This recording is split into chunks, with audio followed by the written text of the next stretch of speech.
오늘 마태복음 27장입니다. 오늘 27장에는 26장처럼 내용이 상당히 많이 나옵니다. 특별히 예수님께서 십자가에 달려 운명하시는 그 내용이 나오게 되죠. 신문받는, 빌라도에게 신문받는 장면부터 시작해서 또 군병들에게 조롱받고 십자가에 못 박히시고 또 운명하시는 이런 내용들이 쭉 나오게 됩니다. 전체적인 분위기를 보면 맨 앞에는 이제 가룟 유다의 죽음이 나오죠. 그리고 예수님이 십자가에서 죽으시고 마지막 장례까지.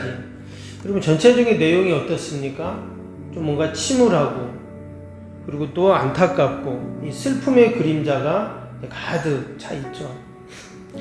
근데 이것이 바로 여러분 죄의 열매입니다. 가룟 유다의 죽음부터 예수님의 죽음까지 모든 것들이 죄의 결과이죠. 죄의 삭은 사망이라고 했습니다. 당연히 예수님은 죄가 없으신 분이셨어요. 그러나 우리의 모든 죄를 짊어지시고 십자가에 달리셨기 때문에 이 죄의 열매인 모욕과 수치와 죽음을 경험하신 것입니다. 다음 장인 28장에 가면 이제 완전히 분위기가 바뀌게 됩니다. 예수님 부활하셨잖아요. 그래서 보면 28장은 기쁨, 평안, 또 감사, 찬양, 경배 이런 것으로 28장이 나옵니다. 그리고 우리 신앙생활도 마찬가지입니다. 우리가 신앙생활 한다고 하지만 십자가에서만 머물러 있으면 안 된다는 거예요. 십자가 신앙이 너무나 중요하지만 십자가 신앙을 넘어서 우리는 부활 신앙으로 우리가 견고해져야 할 줄로 믿습니다. 오늘 새벽에는 11절부터 나오는 내용, 그 빌라도 법정에서 예수님이 신문 받으시는 이제 그 내용입니다.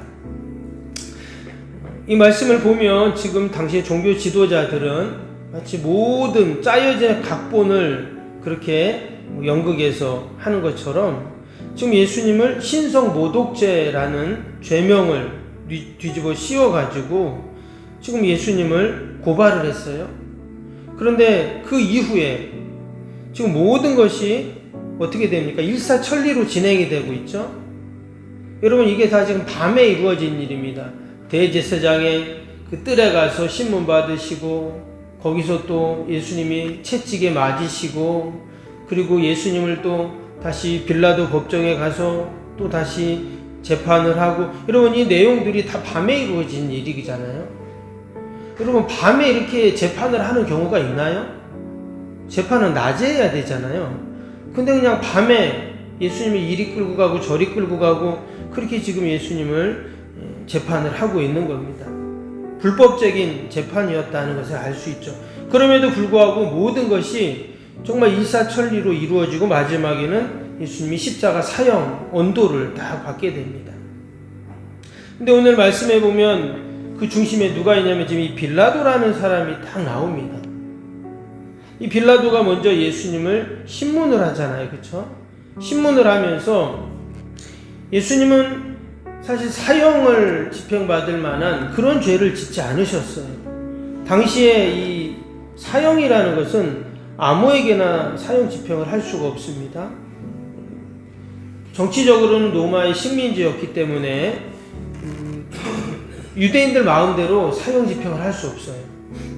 그래서 지금 이 대제사장이 신문하다가 안 되겠다 해서 지금 총독에게 지금 보낸 거잖아요. 빌라도에게 지금 보낸 건데, 여러분 빌라도의 그 심판 과정, 신문 과정을 보면 오늘 15절 한번 볼까요? 15절에 이런 말씀이 있습니다. 명절이 되면 총독이 무리의 청원대로 죄수 한 사람을 놓아주는 전례가 있다 그랬어요.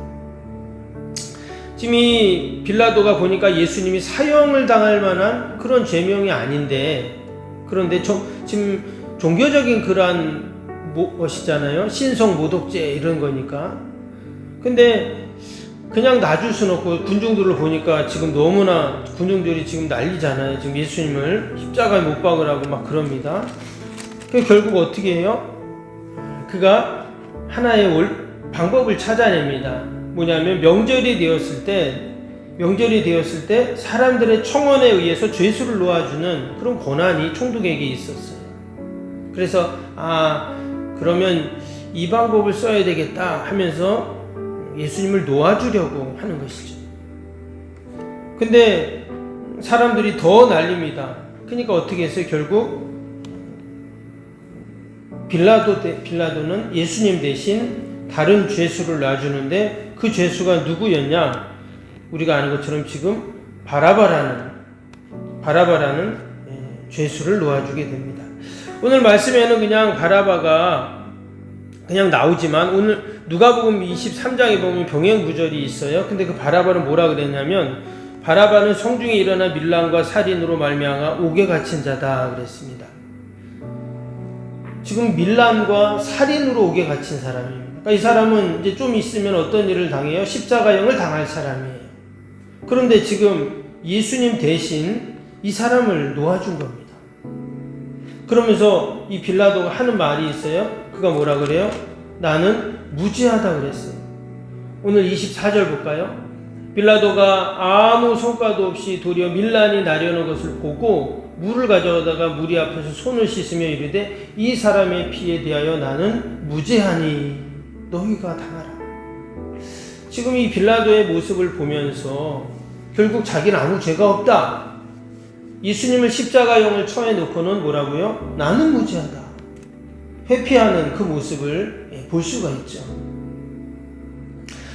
근데 우리가 이 빌라도 법정에 선 예수님의 모습을 보면서 여러분 사실 빌라도가 죄인인가요? 예수님이 죄인인가요? 사실 빌라도가 죄인이잖아요. 예수님은 법정에 서서 신문을 받는 것 같지만 도리어 빌라도가 예수님 앞에 쓴 것이다 라는 거예요. 하나님은 예수님은 빌라도에게도 기회를 주신 거예요. 그가 예수님 앞에 섰을 때 도리어 자신의 죄를 고백하고 예수님을 하나님의 아들로 그가 그 하나님의 뜻을 받들어야 함에도 불구하고 어떻게 합니까? 그 죄를 회피하는 그 모습을 보게 되는 거죠.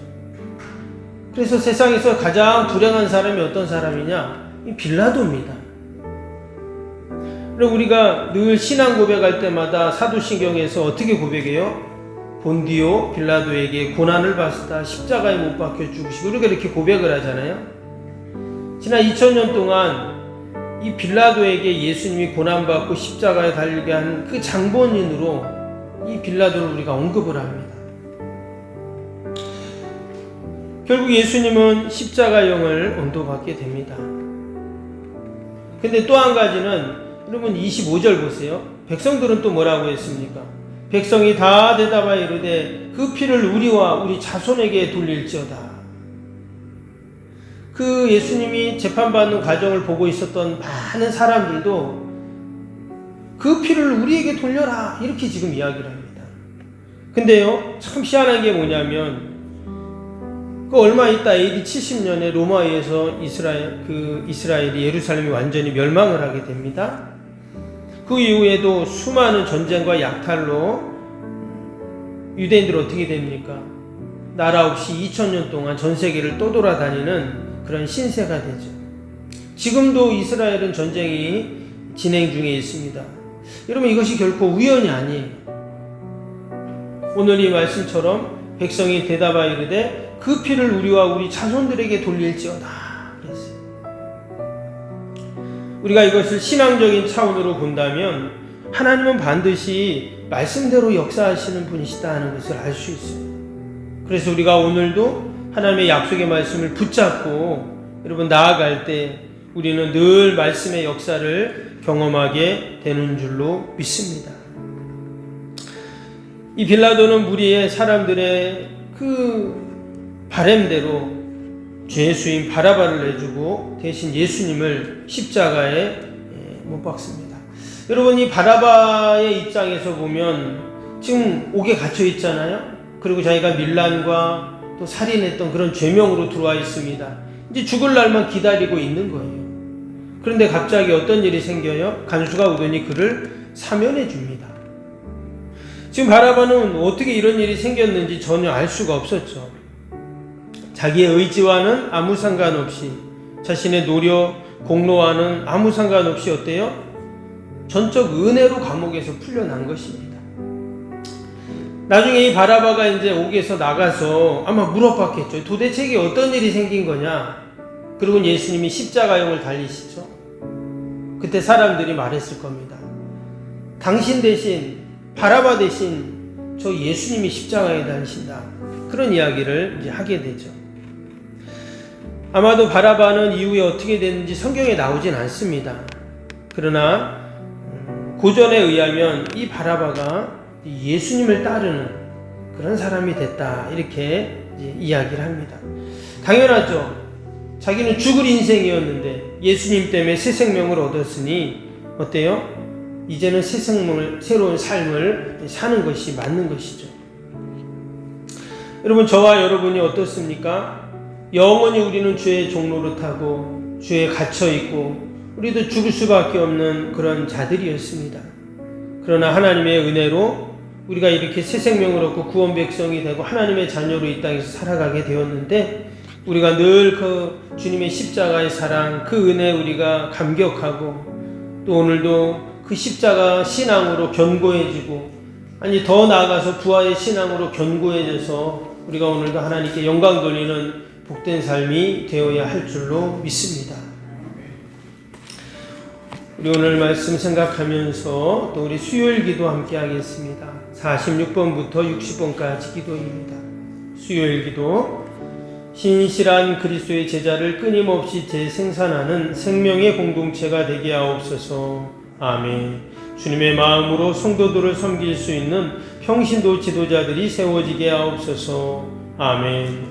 세워진 평신도 지도자들이 자신의 은사를 따라 교회를 섬기게 하옵소서. 아멘. 부흥의 새 시대를 준비하며 다음 세대를 책임지는 교회가 되게 하옵소서. 아멘. 복음의 능력으로 통일한국과 글로벌 시대를 감당할 다음 세대를 준비하게 하옵소서. 아멘. 다음 세대들이 성경적인 가치관으로 무장되어 열방을 품고 나아가게 하옵소서. 아멘. 우리 아이들이 지성과 감성과 영성을 겸비하여 새 시대의 부흥의 주역이 되게 하옵소서. 아멘. 이웃들을 목자의 심정과 긍휼의 마음으로 품고 사랑으로 섬기게 하옵소서. 아멘. 교회가 지역사회 주민들의 소통의 장소로 아름답게 사용되게 하옵소서. 아멘. 늘 섬김의 자리에 있게 하시고 지역의 자랑이 되는 교회가 되게 하옵소서. 아멘. 저 교회와 협력하여 함께 부흥하고 포항성시와의 쓰임받게 하옵소서. 아멘. 온 성도들이 구령의 열정이 불타게 하시고 영혼구원에 힘쓰게 하옵소서. 아멘. 주님의 지상명령을 수행하며 주님의 소원을 이루어드리는 교회가 되게 하옵소서. 아멘. 세계 선교를 위해 더 많은 선교사와 선교지를 품고 섬기게 하옵소서. 아멘. 새성정 건축이 열방의 구원을 위해 거룩한 선교센터가 되게 하옵소서. 아멘. 예수님의 이름으로 기도합니다. 아멘. 사랑과 은혜가 충만하신 하나님 아버지, 우리가 바로 그 감옥에 갇혀 있었던 바라바가 아닙니까?